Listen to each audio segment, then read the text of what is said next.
سوچ جانان راځي راځي زه به سرتوره یم مونږ کې چې توان راځي راځي زه به سرتوره یم سوچ جانان راځي راځي زه به سرتوره یم مونږ کې چې توان راځي راځي زه به سرتوره یم دا غټې غټې رڼې اوښکې دا سبق ورکوي سوچ افغان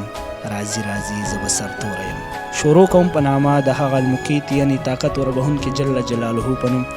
چا چې احتشام خان ته دومره طاقت ورکړو چې ستاسو مخکې یې خوله پرانیسته په نامه د هغه المغیظ یعنی عزت وربهونکي جل جلاله په نوم چا چې زموږ او ستاسو په شریکه پروګرام ادبي محفل ته په سوشل میډیا یو ستر د عزت مقام ورکړی دی سلامونه نیکې هیلې او پیرزونې مو ومنئ د لوی بادشاه نه تمه لرم چې روغ رمټ به د صحت او د عزت په جامه کې به پټ یې قدرمنو کتونکو شعر او شاعر دواړه ټول کام په شریکه اساسوي یو شاعر صرف د یو تنظیم د یوې ډلې د یو پارټۍ نه بلکې د ټول کام په شریکه ملکیت وي شاعران د خپل کام د تهذیب عکاس وي هم په دغه شاعرانو کې شمیر د شانګلې د سیمې یو ځوان شاعر د چا ځوانو جذبو چې زموږ او ستاسو فکرونو ته دوام وروبخه او د هغه لفظونه د خدای نور په چراغانو باندې روښانه دي افسر افغان صاحب را سره ناست په پروګرام کې افسر افغان صاحب ته په خپل پروګرام کې هرکلی ویم او په خیر راغلی احتشام جانه ډېره زیاته مننه کوم خوشحاله و آباد اوسئ ستا د دومره لوی مینې بیا د دغه معتبر تمهیدي کلماتو بیا دغه ادبي پاڼه چې د ادبي محفل کم هم بانډار چې تاسو را جوړوئ د خپل یوټیوب چینل د لارې د خپل سوشل میډیا د لارې دغه ډېر لوی کار دی او زه اکثر دې ملګرو ته وایم چې زمونږ دغه غږ ته لار ورکول یا دا مخکې ولس ته رسول اصل ګټه دا ده اصل جذبه دا ده اصل محنت دا دی نو تر مردانه پېښوره پورې راغلی بیا زمونږ اواز ولس ته رسوئ ستاسو د راتګ د مینې او د دغه لوی احترام ډېره زیاته مننه کوم دومره مصروفیاتو کې تاسو مونږ له ټایم راکړو ډېره زیاته مننه کوم افسر افغان صاحب د خپلو مینوال سره بس لنډه غونته کې پېژنګلو کې کم کسان چې تاسو نه پېژنئ هغې دپاره نو زه خو دا فکر کوم چې کیدای شي ما څوک هم نه پېژني زه څه دومره لوی سړی نه یم بهرحال افسر الملک مې خپل نوم دی افغان مې تخلص دی د میډیا لنډ نوم مې افسر افغان دی پېښور پوهنتون نه مې جرنالیزم کړی دی بیا مې ایم ای پښتو کړې ده اوس مې ایم ای فارسي روانه ده دغسې د ملکنډ پوهنتون نه مې بیچلرز کړی او د 14 سند مې د هغه ځای نه اخیستی او په شانګله کې خپل د یو ځایي سکول نه شانګله پبلیک سکول د هغې نه مې 10 کړی بیا مې په پښتو ون ټلویزیون کې د نطاق یا د انکر په حیث باندې کار وکړو بیا شمشاد ټلویزیون کې بیا خیبر کې یو موده ما اوس مشرق ټلویزیون سره مې اوس بلها پروګرامونه وکړو او پښتونخوا ریډیو پاکستان د دغې سره هم کار کوم د شعر او ادب دپاره کار کوو بهر دنیا ته ځو راځو هلته دغه کلچرل ایکسچینج پروګرامونه کوو دغه لنډه مې پېژنګلو ده او نن سبا چې کوم دی په ادبي محفلونو کې د شاعر په حیث باندې ډېر پېژنده کېږي ډېره زیاته مننه افسر افغان صاحب زموږ مینوال سره په پروګرام کې څه شریکوي مینوال به ناست وي په پروګرام ادبي محفل کې به تاسو ګورئ نو غواړم چې موږ سره څه شریک کړئ نو بس په دې شروع کې به دیو سره یو نوی کلام شریک کما او کوشش کوم چې هغه په ترنم کې تاسو سره شریک کما سحر دی نو آواز لا دومره چلیدلی نه دی نو که څه پکې خنډ و خار راشي نو د هغې مخکې نه بخښنه غواړم ځکه چې بیا کله دا ګاډی وچلیږي نو د په یعنې ازادي شي خو بهرحال کوشش کوم یو نوی کلام دی وایي چې اے د کشمیر په غم ککړه یارا اے د کشمیر په غم ککړه یارا درنای هیرا کړه بابړه یارا درنای هیرا کړه بابړه یارا اے د کشمیر په غم ککړه یارا سوک چی گاندیو باچا خان پیجنی سوک چی گاندیو باچا خان پیجنی سوک چی گاندیو باچا خان پیجنی سوک چی گاندیو باچا خان پیجنی سوچ کے ہم نہ کوي جګړه یارا سوچ کې هم نه کوي جګړه یارا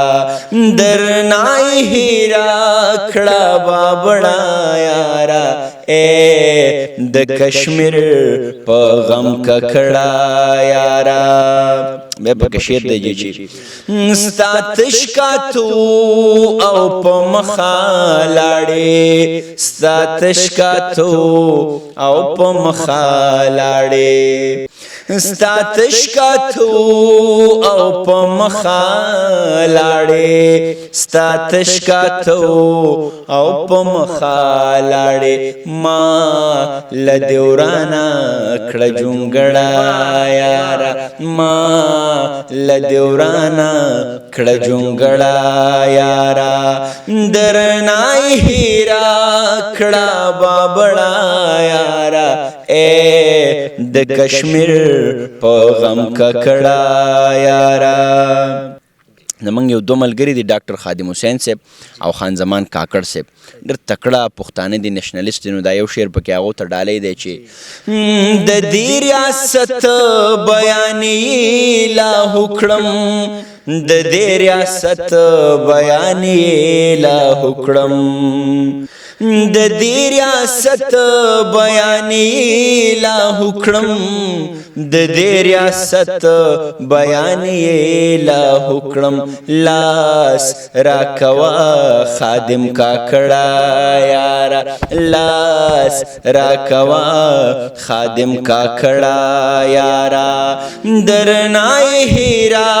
کړه بابړه یارا اے د کشمیر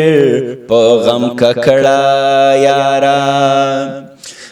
ما د ګلویش دغه پښتانه وجنی ما د ګلویش دغه پښتانه وجنی ما د ګلویش دغه پښتانه وجنی ما د ګلویش دغه پښتانه وجنی کور تابکلا رازه مړه یارا کور تابکلا رازه مړه یارا درنای هیرا کړه بابړه یارا اے د کشمیر په غم ککړه یارا ډېر ښکلی ډېره زیات مننه افسر افغان صاحب غواړم چې یو کلام نیم را سره بل هم شریک کې نو څنګه مو خوښه ده ضرور ضرور بالکل یو کلام بل دی چې په هغه لیونۍ پسې ګودره جاړم په هغه لیونۍ پسې ګودره جاړم رامسشا مړه پرېږده مازدیګره جاړم رامسشا مړه پرېږده مازدیګره جاړم ہے یوس کاڼې غرسنې درنه خندا واغستوي یوس کاڼې غرسنې درنه خندا واغستوي همت وکا سړی شا زورورا جاړم په هغه لیونۍ پسې ګودره جاړم ہے کابل بالتا څنګه خونړې لیوان جدا کی کابل بالتا څنګه خونړې لیوان جدا کی سوسره بس رشتہ دې پېښوره جاړم په هغه لیونۍ پسې ګودره جاړم ہے چې زیلو کې ساتل بد چنجې د خود غرضې چې زیلو کې ساتل بد چنجې د خود غرضې راو چور لرا غړز وهنخت را جاړم په هغه لیونه پسې ګودرا جاړم ہے نتکے غواړي پیزوان جاړي امیل پسې خفایې نتکے غواړي پیزوان جاړي امیل پسې خفایې افغان دې لا ژوند دې د زړه سره جاړم په هغه لیونه پسې ګودرا جاړم په هغه لیونه پسې ګودرا جاړم. ډېره مننه افسر افغان صاحب.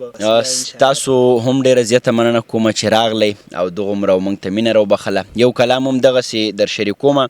چې وړو وړو مرغونه یې چرینګار ویستلی دی وړو وړو مرغونه یې چرینګار ویستلی دی لاسماتې د چینې د خوا چینار ویستلی دی او زما د ړنګې خونې اخري یاد د ژوندی وي زما د ړنګې خونې اخري یاد د ژوندی وي د سوانې په وخت ماته یو ستار ویستلی دی او یو چا مې د کوشیر منګي غړی بیا ماته کړي یو چا مې د کوشیر منګي غړی بیا ماته کړي یو چا مې د مات شوي رباب تار ویستلی دی او زه دا لیونی پیژنم څه چل به خامخا وي زه دا لیونی پیژنم څه چل به خامخا وي قضا ماښام بنګړو نه یې شرنګار ویستلی دی او زما د اظهار ژبه د ریاست جبر مونډی کړه زما د اظهار ژبه د ریاست جبر مونډی کړه او تور ماما نن بیا نوی اخبار ویستلی دی او د هرې خومخانې په دیوالونو ژوند ګډیږي د هرې خومخانې په دیوالونو ژوند ګډیږي د هر جومات په ور مولا خامار ویستلی دی او افغان ما خو هغه افغان نه یم کم چې وم افغان ما خو هغه افغان نه یم کم چې وم ما اوس ګورې د ذهن نه انګار ویستلی دی. ډېر زبردست د اخرې مقطع راته بیا ووایه. افغان ما خو هغه افغان نه یم کم چې وم افغان ما خو هغه افغان نه یم کم چې وم ما اوس ګورې د ذهن نه انګار ویستلی دی. ډېره زیاته مننه قدرمنو کتونکو. دا و افسر افغان. امید لرم چې ننني ادبي محفل نه به تاسو خوند او مزې اخیستې وي خو بیا هم که چېرې ستاسو په سماعت څه خبره ښه نه وي لګېدلې یا پې ستاسو خاطر دروند شوي وي د هغې دپاره زه اختشام خان غواړم معذرت چېرته چې هم یې حاد او آباد او بریالي اوسئ څنګه چې مو روغ رمټ پرېږدم انشاءالله همدغسې به مو را روان پروګرام کې د هغه لوی بادشاه نه غواړم ورکئ خپل کوربه اختشام خان له اجازت د لوی الله په امان.